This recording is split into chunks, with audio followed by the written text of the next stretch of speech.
Osmanagis realized that this hill in the small Bosnian city of Kosovo is oddly shaped like a pyramid. No, Samir Osmanagis is not an archaeologist, Philip. He is a Bosnian businessman. It's pretty funny though. You see a lot of these, like pseudoscience people just getting caught, fucking left, right, and center by businessmen. This hill has virtually every characteristic of a hill pyramid that we continue to report. Oh my god, again with this fucking language. And yet we continue to ignore it. We're literally just asking questions.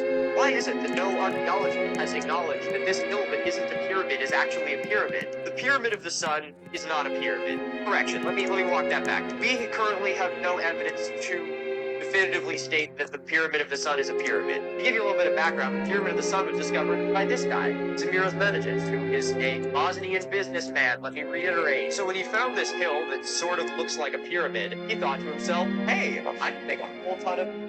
What kind of currency do they use in Bosnia? Wait, no. I thought it said USD. Hey, I could make a whole lot of Bosnia-Herzegovina convertible marks off of this. Actually, all Bosnia-Herzegovina marks. Samir got his start working for gas companies in Texas, meaning that he was reared from a young age knowing how to exploit nature's beauty in order to milk the pockets of a bunch of gullible people. So what he did is he claimed that he found a pyramid in this small town of Osoko, and then he made himself president of the Pyramid Foundation and, got a whole bunch of money from the government and pretty much made like a massive tourist trap in order to drive industry to this town. Now don't get me wrong, I have a lot of respect for someone who's trying to drive tourism to more remote parts of the world. But what I don't have respect for is Philip, who's too much fucking old to actually do any research himself. Start and has 4 triangular sun. That's it, period. We're not joking, but it's not even great slopes and corners that connect perfectly under the foliage. No, Philip, I'm not gonna lie to you. If you wanted to do a video saying, hey, this businessman found this place, and here's his evidence for why he thinks it's a pyramid, and then, look at the actual scientific consensus, I would actually be okay with that, because at the end of the day, we do need diversity of opinion in the archaeological world, because that's how discoveries are made. But this fucking guy phrased the entire video like this is an actual pyramid. What was it? He says 60 electromagnetic frequency. Saw readings of 60 times before. He just rattles off a bunch of buzzwords like electromagnetic frequency ratings and how close it is to magnetic north and all this shit. There are other smaller hills around it that are also suspected or some other structure, as is at ancient sites. Usually the case in those ancient sites. Not that fucking image. The amount of times I've seen these images now, burning in my brain. Look, here's 4 pyramids and 4 examples of 3 doors next to each other and 4 examples, 5 examples of 3 things next to each other. And just have a look at these drone shots. I mean, these formations look natural. Those look natural to me. Radiocarbon analysis taken from the rocks beneath the vegetation revealed that this pyramid would be over 35,000 years old, over 30,000 years older than Giza, during a time in which traditional history claims only tribes and cavemen incapable of erecting such monuments roamed the earth. Oh my god, this guy makes me have a fucking migraine. Okay, there's a lot to unpack there. First and foremost, check traditional history off your bingo cards. You can also check off telling everyone that archaeologists think that ancient people were stupid, which they don't. And lastly, Philip, I know we already talked about radiocarbon dating, but apparently we're going to have to do it again because we learned fucking nothing. A radiocarbon date of 30,000 years does not mean shit. A radiocarbon date dating back to 30,000 years in a layer that shows that there was human habitation actually means something. Getting a radiocarbon date of 30,000 years ago is as easy as being in a place where something was growing 30,000 years ago. You cannot look at this date of 30,000 years and just be like, yeah, this means that it was a pyramid built almost 30,000 years before Giza. What the fuck?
stone layers, the depositional layers in the Bosnian pyramid are the exact same as on every other mountain around them, meaning they were all deposited from the same layer because it is a natural formation, no matter how much it looks like a pyramid.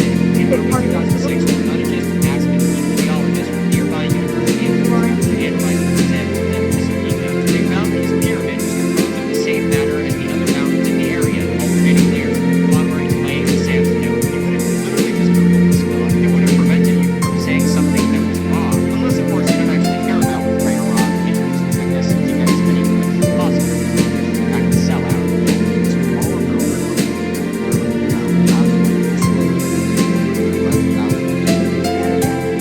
That seems like it makes any goddamn sense to you. God, I don't know how it's so smart and so wrong at the same time.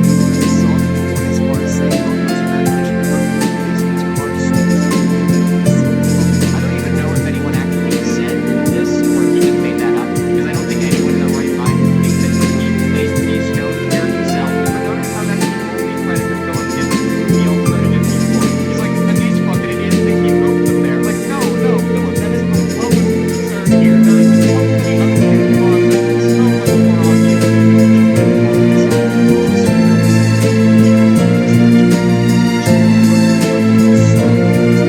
Yeah, not because it's a cover-up, because it's literally just a fucking waste of money. You are paying a Bosnian businessman, a Bosnian con man, fucking hundreds of thousands of dollars to dig up a mountain. If you actually cared about history as much as you do, Philip, maybe you would care about actual archaeologists getting funding and resources so that they can learn more things. Or would you rather keep shelling out, thousands of dollars for the next fucking con man who said he's figured out the key to the world? In hours of international discovery, the story is swept